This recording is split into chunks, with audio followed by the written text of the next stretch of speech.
Do you sometimes feel like you're in danger of being arrested by the positivity police? In this world where positivity is paraded like a badge of honor, it may actually feel unsafe to express sadness, anger, frustration, fear, anxiety, or anything that doesn't fit into the acceptability of the positivity mindset box. You are wearing a mask, my ex said to me. He felt I wasn't being my true self. At the time, I feigned ignorance. In fact, he was completely right. I was in my good girl phase, had unconsciously decided that making that particular relationship work was more important than full, authentic expression.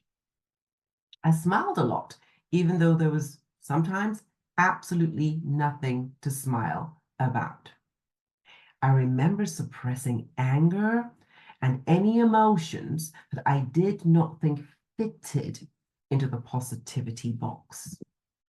Why? I did not feel I could be loved if I showed up with my full range of emotions. In fact, I felt I would be rejected. Can you relate?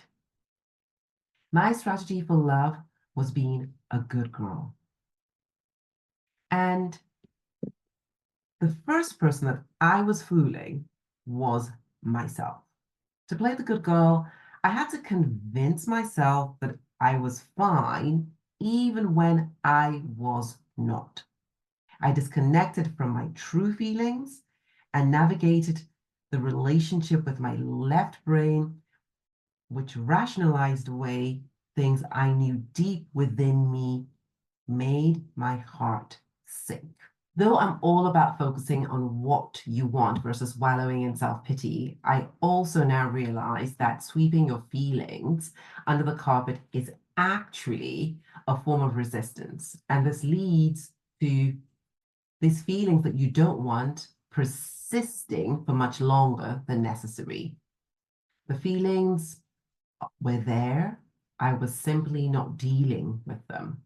And he could feel there was something that didn't quite match. And he knew that my level headed, that wasn't nice, was not a reflection of how I was truly feeling inside of myself. So instead of creating connection, which I craved, I was creating distance. No amount of smiling and stiff upper lipping will sustainably resolve and release the ickiness of holding on to certain emotions. The worst part is that all that unprocessed emotional energy stays inside of you.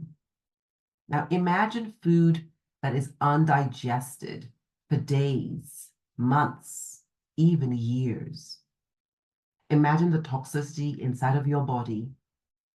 When you hold on to unprocessed emotions, they are also very negatively impactful. And just in case you're wondering exactly how, I invite you to read a book by Bruce Lipton called The Biology of Belief. Now, as if the physical impact were not enough, the unprocessed emotions affect your vibrational point of attraction. Now, this is the point or the frequency from which you're manifesting. So I'm sure you can imagine it's important. So just like poop, the problem is not releasing the emotions because it's simply a bad byproduct of digestion. The problem is that if you don't release regularly and effectively, it becomes toxic. Let me say that in different words. If you have an emotion, by all means, acknowledge the emotion instead of pretending it's not there, because the acknowledgement and the feeling of it will lead to the releasing of it. So how can you acknowledge your emotions without wallowing in self-pity or flying into legendary rage that actually could hurt yourself and others and break down your relationships? The first is be aware. Instead of sweeping the feeling under a rug and pretending that you're good all the time, release the need to be positive at all costs. Tune into the awareness that you are authentically feeling whatever it may be. In other words, release this impulse not to feel authentically. The second is acknowledge. Now, name what it is that you are feeling.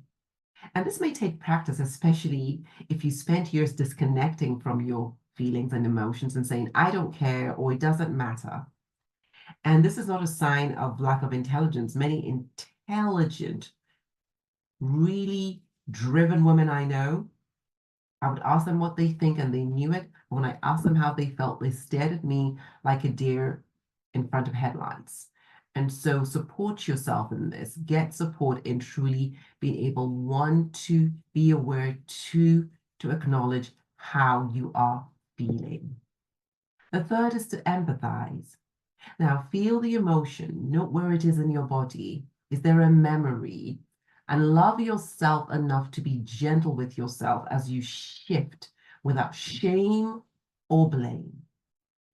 You may even practice forgiveness at this point in time.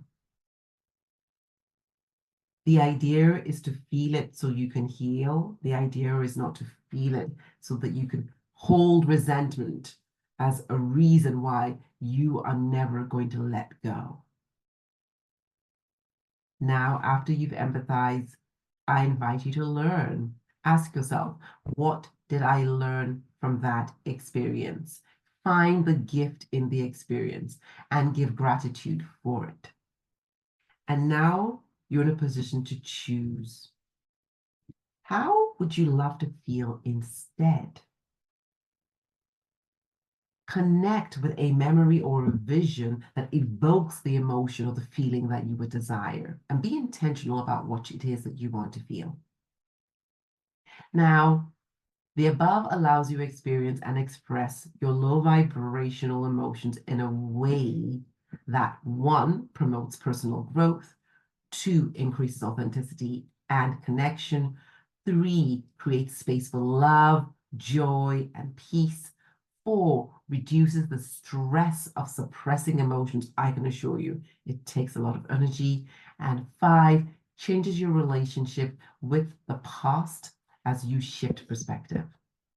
Now, just imagine the impact of faster growth, more connection, higher vibrations, more relaxations, and more empowered perspectives on your business and on your relationships. You have a choice. You can either avoid feeling or you can embrace living authentically and expansively. I would love to know what resonated most for you. And where in your life do you get to show up more authentically so that positivity becomes a tool? Positivity becomes a state of being that supports and serves you, not one that traps you in a box and becomes toxic. Love and light. Can't wait to hear from you.